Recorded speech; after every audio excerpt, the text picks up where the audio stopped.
Eagles Entertainment. The journey to the draft is driven by AAA. AAA, roadside is their strong side. Make AAA a part of your game day today. AAA, go ahead.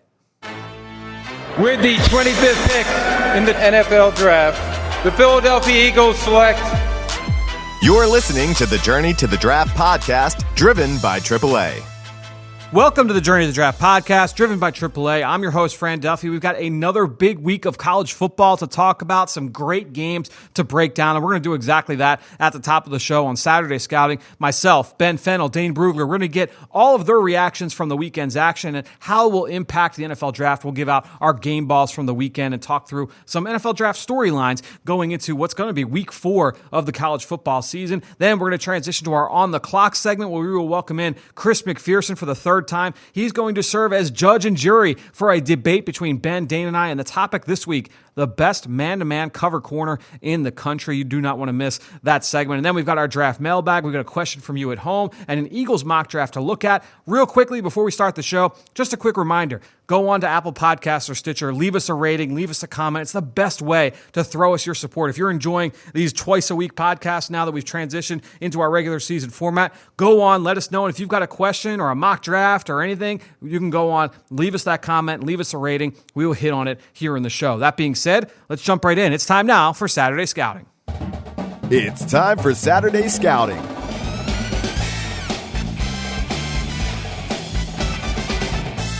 All right, let's jump in now. Saturday Scouting, and we're going to start things off with Draft Buzz. And guys, the big item here, I guess that's really come to fruition over the last handful of days, really in the last week, the Big Ten returning. They've released their most updated schedule. It is the third schedule release for the Big Ten Conference in this calendar year. It looks like it'll be the weekend before Halloween. I just want to real quick.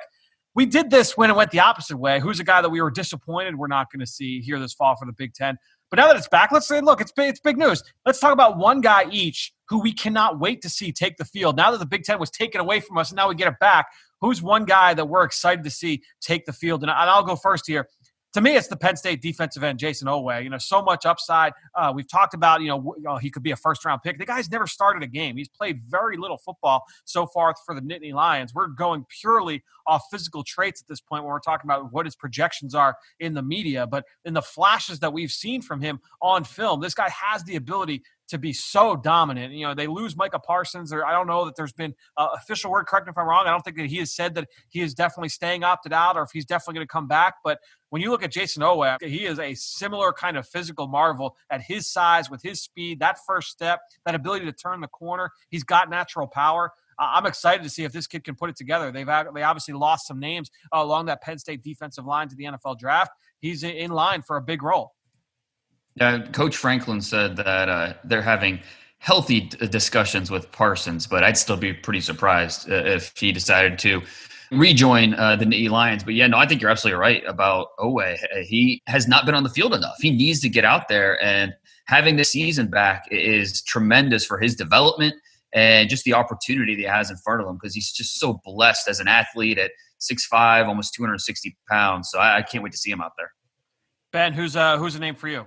Well, Fran, I'm not going to pick one here because I'm a rebel and I do whatever I want here. But we're going to go with 3 guys in the same kind of category, and it's Ohio State backfield. We got Trey Sermon coming over from Oklahoma. We have Master Teague III, who was stuck behind J.K. Dobbins for the last 2 years. Really interesting 5-star running back. And then the wild card of the group, in my opinion, is redshirt senior DeMario McCall, who is a former running back, high recruit. And he's going to slide over into that kind of Curtis Samuel, Paris Campbell slot receiver role. So they may get him on some more gadgety stuff, some more end-around, shallow crosses. But he is a dynamic athlete at 5'11", 190 or so in that kind of scat back body. Dane, who do you got here?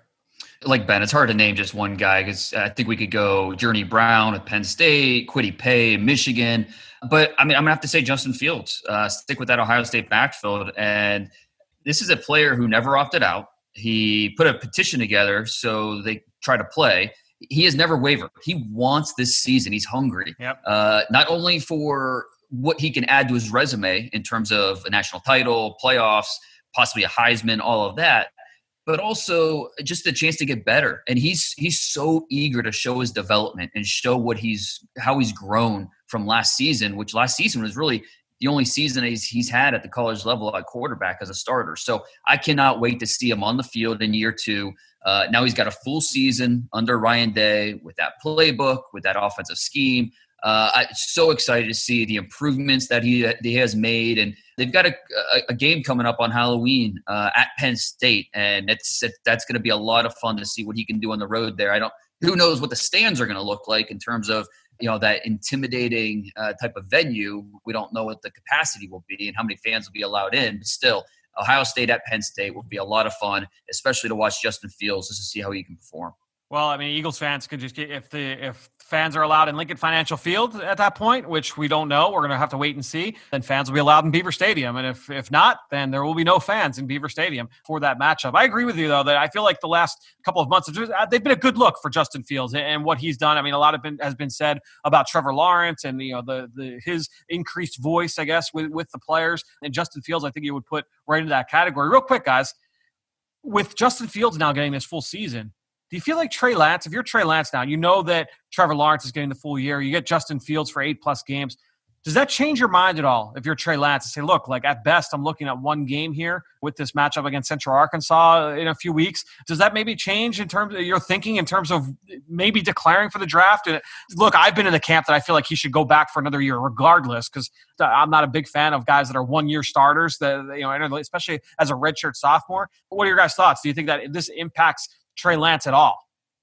Personally, I don't think it should. I mean, if you're making your decision based off what other people are doing, then you're making the wrong decision. If you're Trey Lance, you need to make the decision that is best for you. It shouldn't matter if you're the second quarterback drafted or the third quarterback drafted. It's fair. Regardless, you're probably still going to be a top 15 pick. And even if you're the third quarterback drafted, maybe you're going to a better team, who knows? And so I think if you're Trey Lance, do what's best for you. If you feel ready in your development, then go. If you don't feel ready, then go back. I think it really comes down to that and nothing with the other two quarterbacks. Yeah, it's going to be just interesting to see what Trey Lance decides to do ultimately moving forward over the next couple of months. All right, let's get to this weekend's action. I thought there was some good football play, and I'll tell you what, I'll start with my game ball. I watched the Miami-Louisville game. Brevin Jordan, Ben, he got your game ball last week, I believe. He's going to get mine this week. 7 for 120 and a touchdown.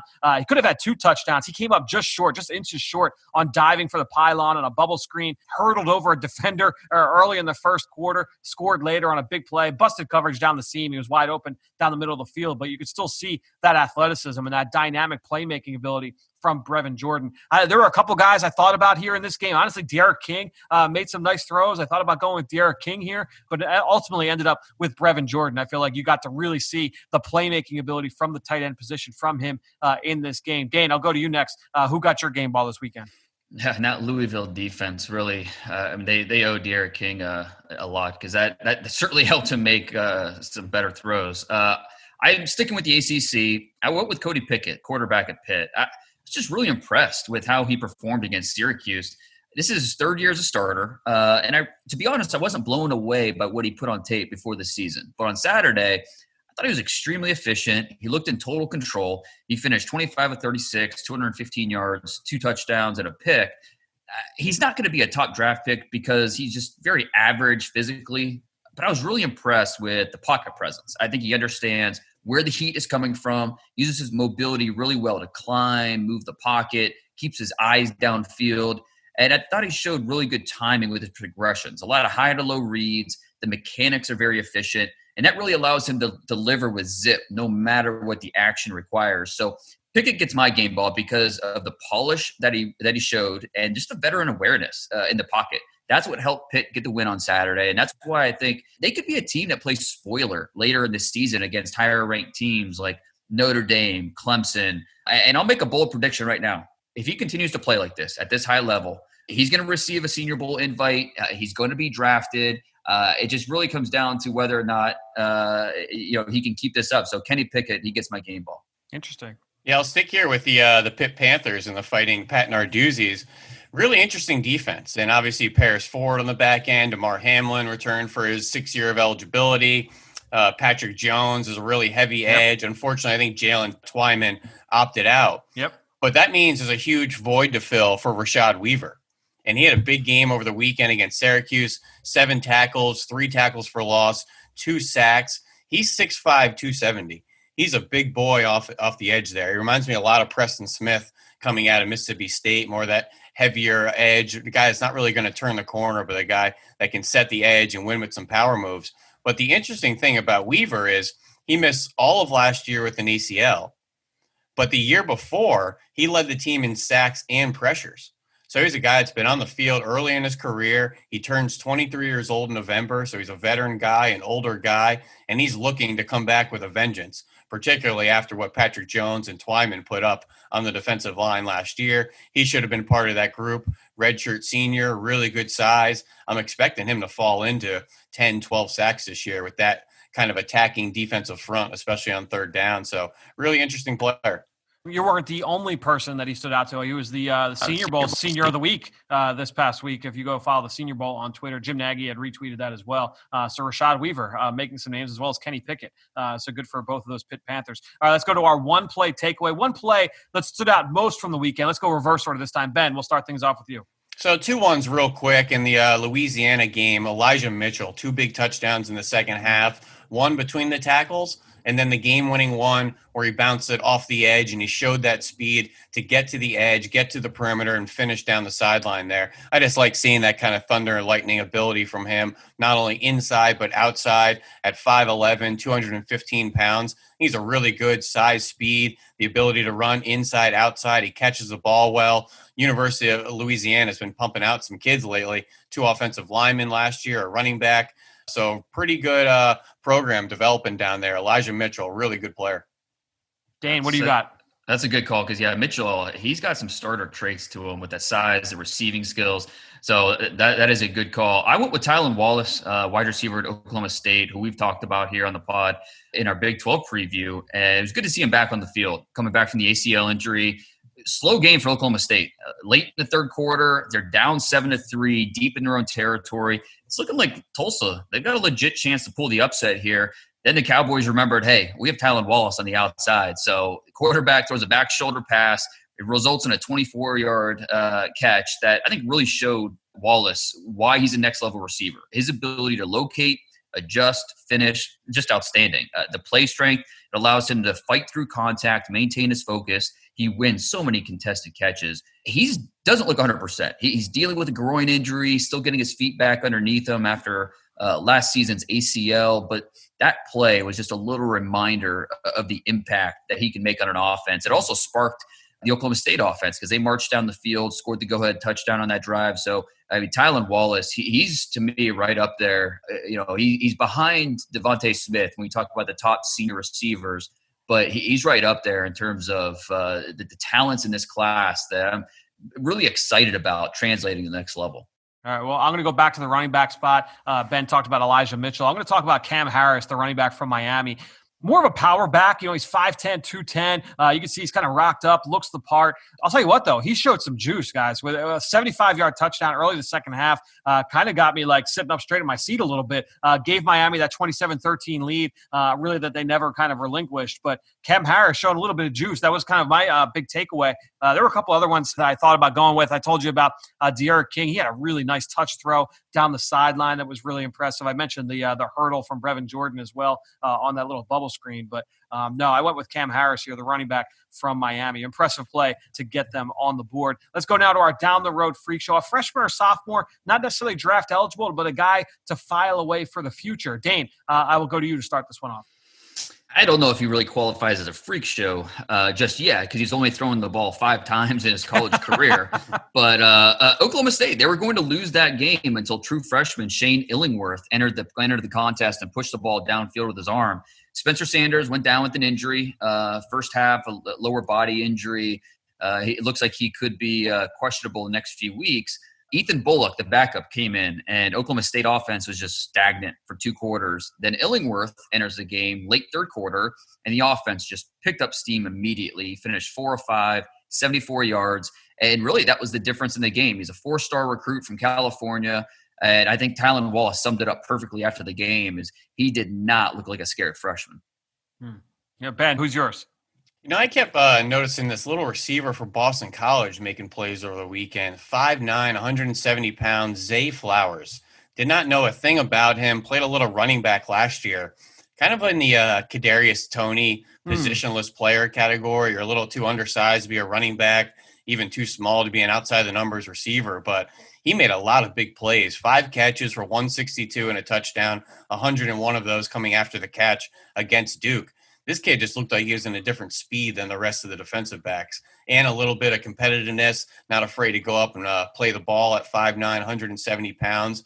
I don't know if he's Deshaun or Tutu Atwell or, Trindon Holiday type of guy that's really not a prospect, but seems like he's got some juice and can really be a playmaker down the field. They haven't had that kind of juice out there at Boston College, really. Doesn't seem like it, no. No, but they feel much more comfortable handing the ball off to A.J. Dillon 50 times. That's right. Yeah, I watched a little bit of that game, the Boston College Duke game. Flowers certainly made a little bit of an impact in that matchup. Good O-line. Hunter Long's a nice tight end. Usually always looking at the trench players at BC. It was interesting to see a receiver making plays down the field. Dude, they've got the linemen we talked about in our ACC preview. Zion Johnson got the start at left tackle. I thought he settled in a little bit. He gave up an early sack to Dimakije, the senior defensive end for Duke. Yeah, that kid's strong. Yeah, he is strong, and but I like Zion Johnson overall, especially at the guard spot. But I thought he settled in a little bit. I think there's a clip going around Twitter of Chris Rump putting him on his butt on a little power rush as well. Yeah, you tagged I'll have to see the tape if he maybe got tripped tripped or his shoelace came undone. You know how that goes.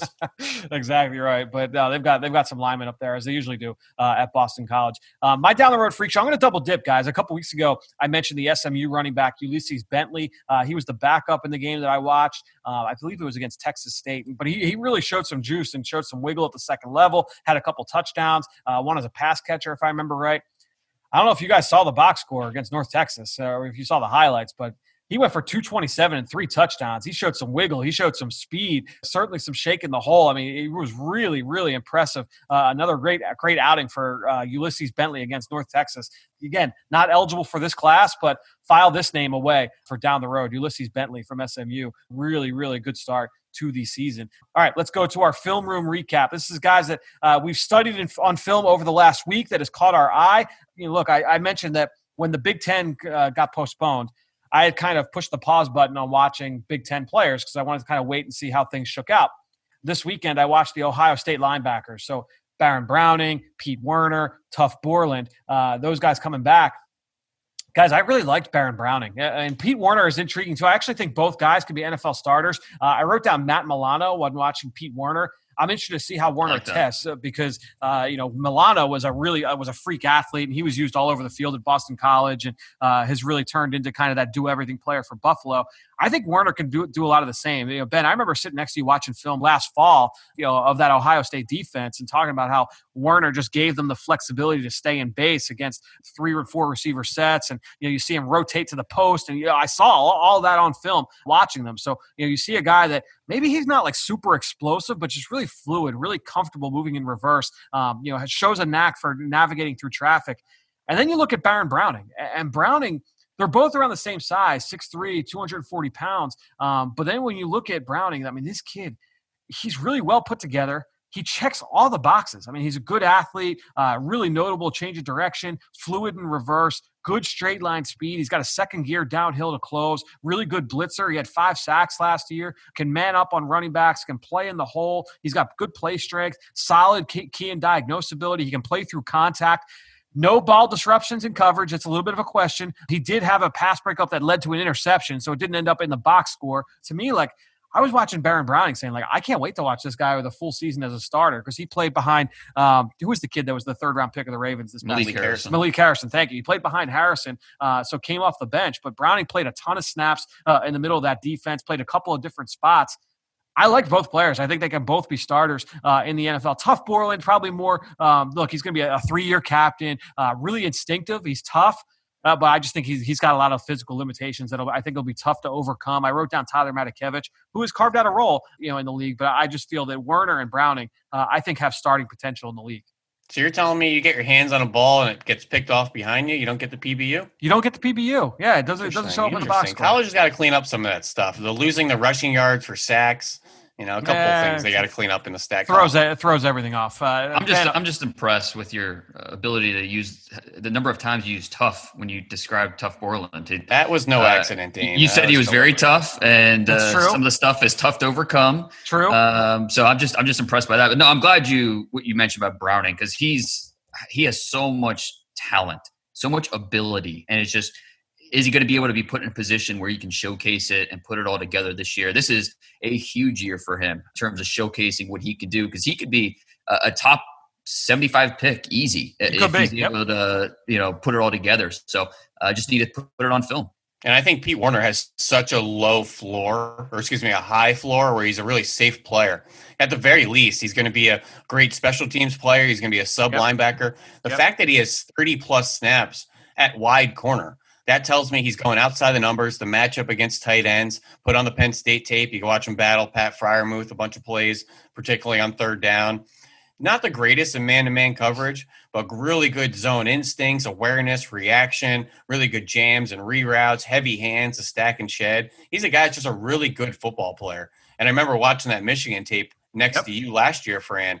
He'd be the free safety, the slot cover. He'd be an off-ball backer. He'd rotate to half-field safety. Literally one of the most diverse games I've ever seen from an off-ball linebacker. I wrote down Croy Bierman watching him too, Ben. That's a fun little kind of hybrid player there. Yeah, I wrote down Fred Warner, who's, that's high praise. Pete Werner is sitting here at 6'3", 242, and I'm finally registering Warner. I don't think I meant to make that a thing, but just the fact that Fred Warner was also that kind of in-space linebacker at BYU that was tough at the point of attack, yet had the athleticism in the pass game, similar type of player. Dane, who'd you go with here? Well, I woke up with a smile on my face this morning because the Western Kentucky Louisville tape came in. It was in my inbox from the season opener. And so I was able to, just D'Angelo Malone was so good in that game. Oh, man. So watching that tape this morning was a lot of fun. I actually got on the phone with him too and had a nice little chat. So nice. Something will be up on the Athletic on Is Wednesday. Trevor Reed not playing for Louisville yet? He's a backup. I think it's more of a playbook thing, just JUCO learning everything. And so sounds like they're going to work him in, but he's been more of an off-the-bench guy so far. But the guy I wanted to talk about, Buffalo tackle, Coyote Awosika, right tackle. He's one of those prospects from the MAC who, unfortunately, he's just kind of waiting to hear about whether or not he's going to play football this season. Or does he have to consider coming back for a 6-year of eligibility? Or his college career, is it over? So it's just going to be really interesting with him. I don't think he has necessarily the prototypical size. He's solidly built. And I think he has really athletic feet. Body control is there. He flashes power in his upper body as a run blocker. Does a nice job handling stunts, twists, and pass pro. That's the good. And there's plenty of things he needs to work on too. His landmarks are inconsistent. His feet tend to slow at contact, which causes his upper and lower halves to be on different pages, and that gives you some of those balance issues. So I think Awosika needs coached up, and it's a shame he can't be on the field right now to get better. But I think this is a solid mid-rounder who could potentially push for top 100 status with a strong pre-draft process.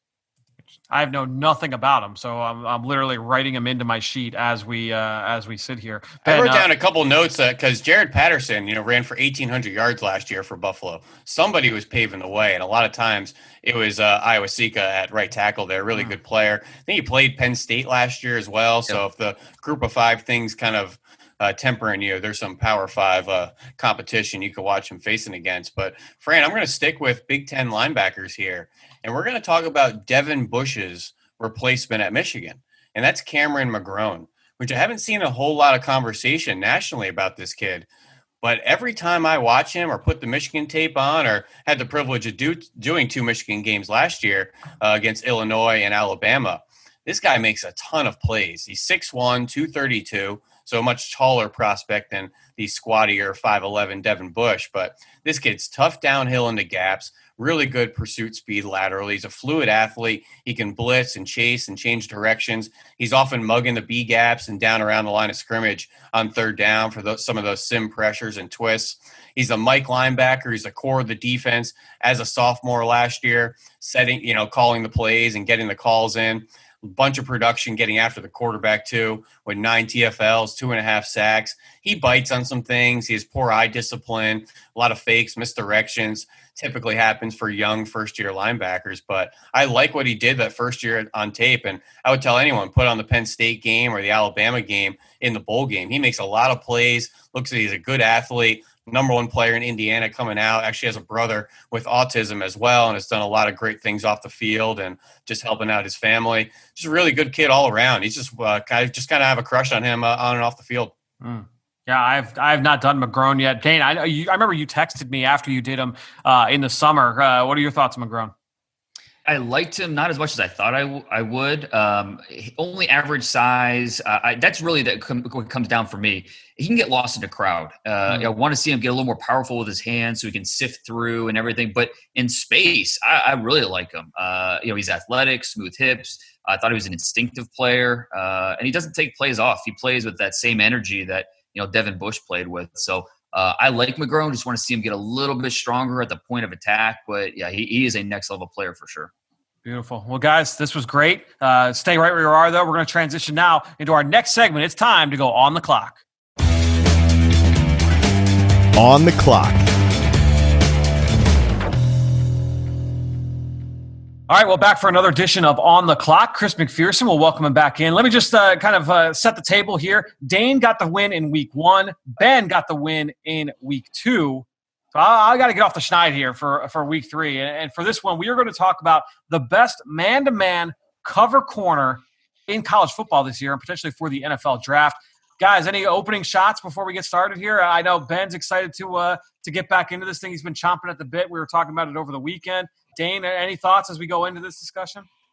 Well, I think we have to put it out there. Who had the first pick for this category? Who had the first pick? We're going on a rotation. You got the first pick. I know. Just week 1. Ben got the rotation. Just want the listeners to know. No cooking of the books. Not saying that. All right. Well, look, complaints already? We already have complaints out of the gates. I've got the first pick. I've got the first pick, and I went with Alabama cornerback Patrick Surtain Jr. And C-Mac, when it comes to man-to-man coverage, I'm looking for a guy that could play in a phone booth throughout the route. Does he have not just the speed to be able to turn and run vertically, but more importantly, in my opinion, that transition quickness to run routes alongside the wide receiver? And that requires not just foot speed, but the smooth hips and also the mental processing too. You need a guy that is schooled up. He is coached up with the physical traits to pair with that, so he can stay so close to the receiver that at any given point, he can reach into his back pocket and steal his wallet. That's what I'm looking for. That being said, we're going to talk about Patrick Surtain Jr., as I alluded to. C-Mac, this kid is the prototype. As Ben will say,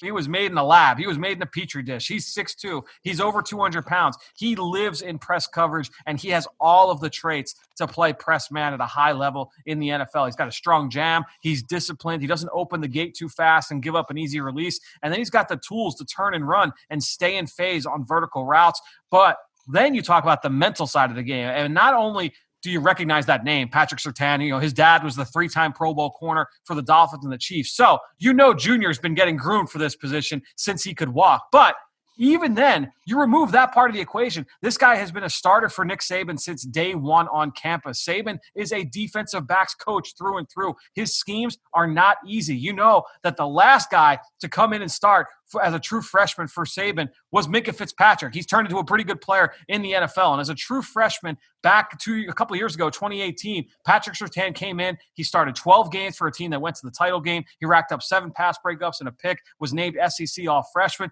He backed that up last year as one of the top corners in the SEC. As a sophomore, he's smart. He reads routes incredibly well. He's got a great feel for staying in that hip pocket for the receiver. He's highly competitive. He went toe-to-toe with Jamar Chase, who we all agree is the top receiver in this class. And I believe, Dane, we credit him with, 1 catch in man-to-man against Surtain in that game last fall. Surtain has got outstanding physical traits. He's got the mental makeup you look for with his toughness and instincts. He's got the pedigree. I don't know what else to say. I just think he's not only the top corner in this class, but he's the top man-to-man corner as well. If I need one guy in this class to shadow an opposing receiver for 1 game, 1 play, I'm calling Patrick Surtain's number.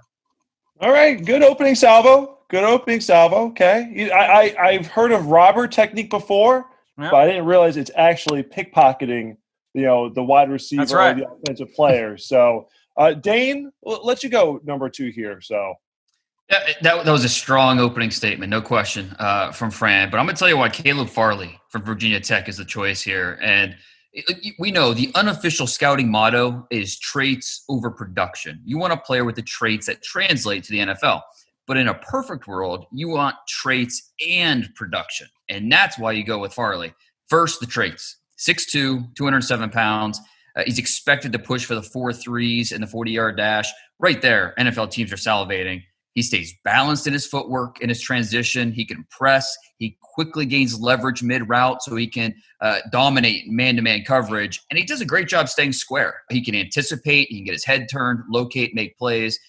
I feel like a bad infomercial right now. But wait, there's more. You also throw in the production that he's put together the last 2 seasons, and that's really what puts him over the top over Surtain. 25 passes defended, 6 interceptions. So you have the traits, you have the production, and I don't think he's anywhere near his ceiling as a football player. In high school, this guy was a quarterback, a really, really dynamic athlete. He had 58 touchdowns his senior year, which still ranks 3rd best ever in the state of North Carolina. He signed with Virginia Tech as a wide receiver. He moved to cornerback prior to the 2018 season, never played defense before the 2018 season. His first game at corner against Florida State, 2 interceptions. This kid is a natural, such little experience at the position, but what he has shown so far, that gives you the optimism that he's only going to get better and better and better. He's already opted out. His mom died from breast cancer 2 years ago. He didn't want to take any chances with losing another loved one. Traits, production, huge upside. The coaches love him. That's the Caleb Farley story. That's why he's the pick here. Ooh, strong finish there. So what about Fran, real quick, Patrick Surtain? How about his production? Okay, Dane brought up a good note there with the traits and production. Obviously talk about the lineage coming from Alabama. His father was in the league a long time. How about Surtain's production? So last year, 42 tackles, 2 picks, 8 pass breakups. The year before, 37 tackles, 1 pick, 7 pass breakups. So, he's been productive on the ball throughout the course of his career so far. I mean, you're talking about a guy who has started 25 games, and he's got I'm doing my math here, 10. He's got 18 ball disruptions in 20-some starts. That's a pretty strong resume so far for a young corner. Dane, one question on Caleb before I get to Ben. How has he been utilized at Virginia Tech? They'll play him press. They'll play him off. They mix him up and do a lot of different things. But I think by far he's shown he's best man-to-man, where he can get physical, be aggressive, and still use that athleticism. Has that size, that length, but still has that speed. It's just a really, really unique combination. All right, Ben, you were a bull in the china shop last week. I want to feel that energy again. You're going last year. It might be a difficult proposition. Can you bring it? Okay. It's sort of like, these stadiums that don't have fans. Okay. You got to generate your own juice. He has been honestly quiet so far this segment, which has me a little bit worried. Is it connection soaking okay? it all in, just letting everybody breathe, and these corners are each over 200 pounds, C-Mac, and it's so easy to get excited about the size and the length. But those are the outliers of the group. There's only so many Patrick Petersons and Aqib Talibs that work out being those heavy 210-pound corners. The best man-to-man corners in the NFL are the ones that are 190 with good physicality, because you got to be able to match up against these smaller, shiftier receivers in the NFL. And there's some really shifty ones.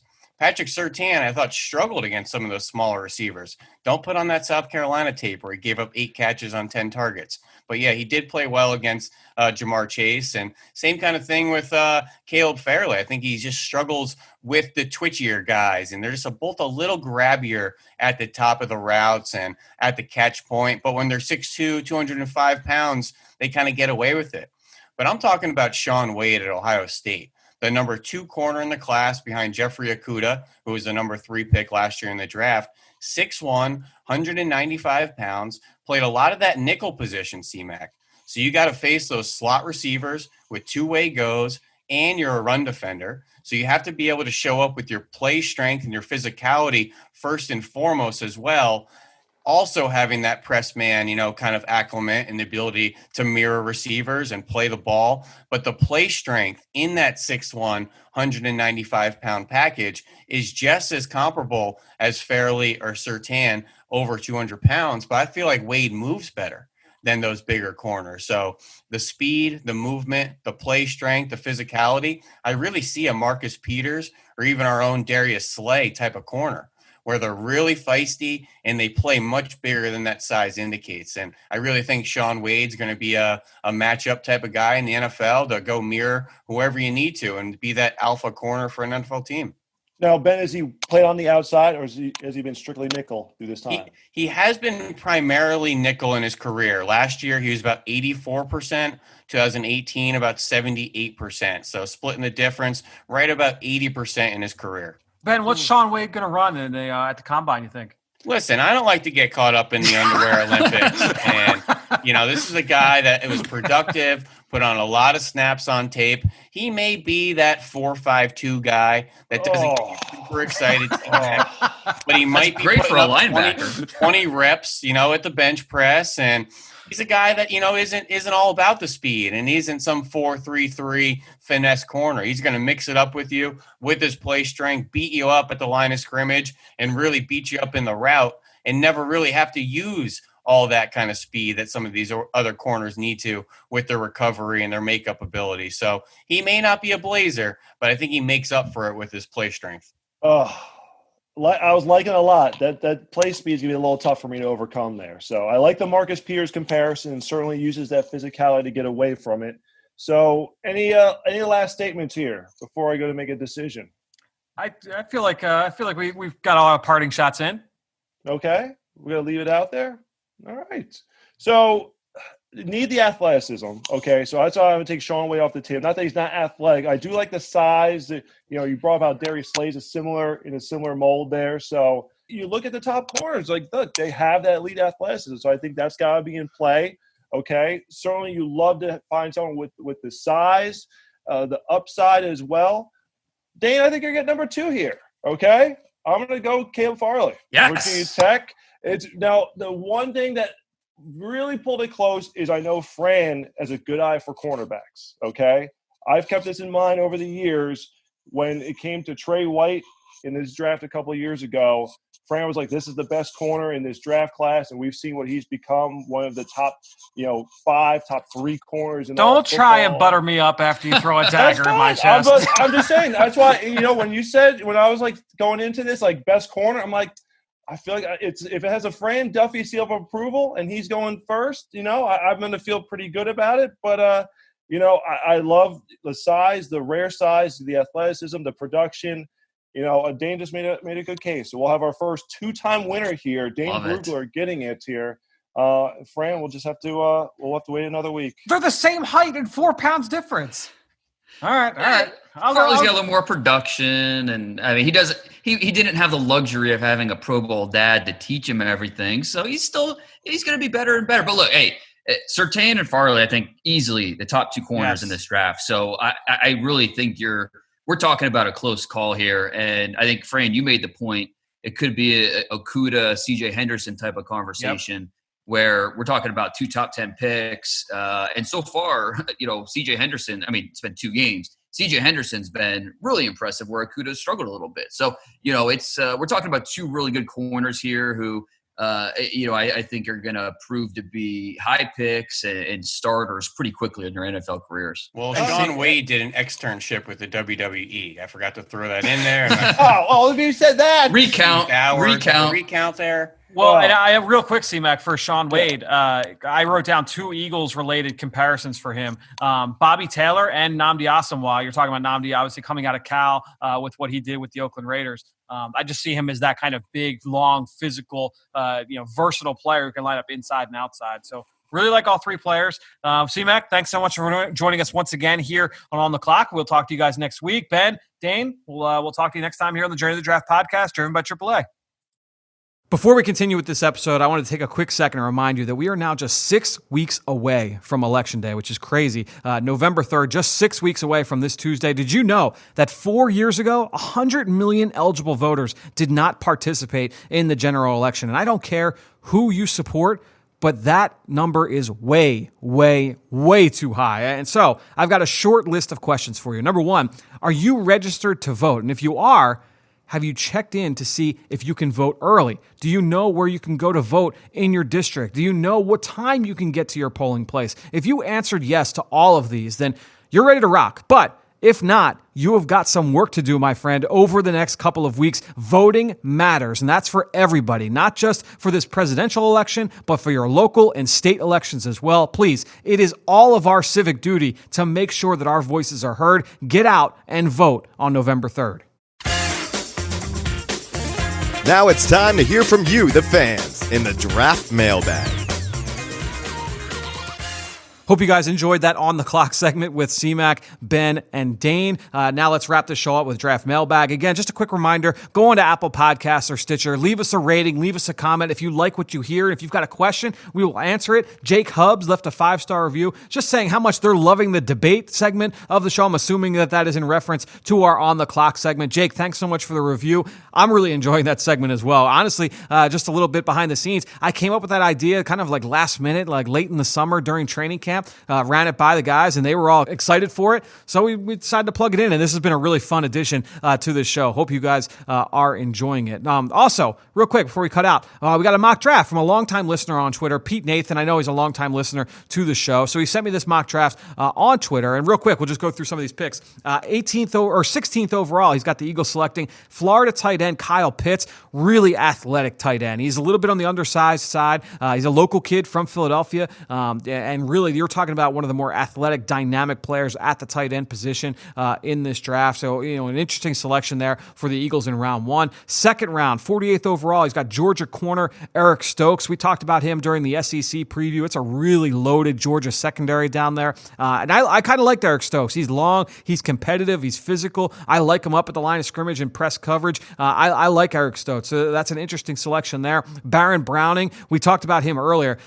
He's got a really high upside, and this is going to be his first year as a starter. Now that they've kind of transitioned a little bit defensively, he has got a lot of really intriguing tools. You talk about his athleticism, his closing speed, his ability to play in coverage. He hasn't really done much from a production standpoint in coverage, but the tools are there to be really good. And then also, he's a really aggressive run defender as well. He's a big, strong kid, 6'3", over 240 pounds. So Baron Browning, high upside linebacker there in round 3. 143 overall. I have not done North Dakota State's Cordell Volson. I haven't done the other kid, Dylan Radens, as well. I have not done either of the North Dakota State tackles. Auburn wide receiver Anthony Schwartz, the next pick there at 151 overall. This kid's a speed demon, speedster, one of the top, most dynamic athletes in the SEC. And you're talking about, obviously, a division full of outstanding athletes. So Anthony Schwartz, really, really explosive, really dynamic. And then we've got Michigan State safety Xavier Henderson. I have not done him yet. He's 175 overall in this mock. And then lastly,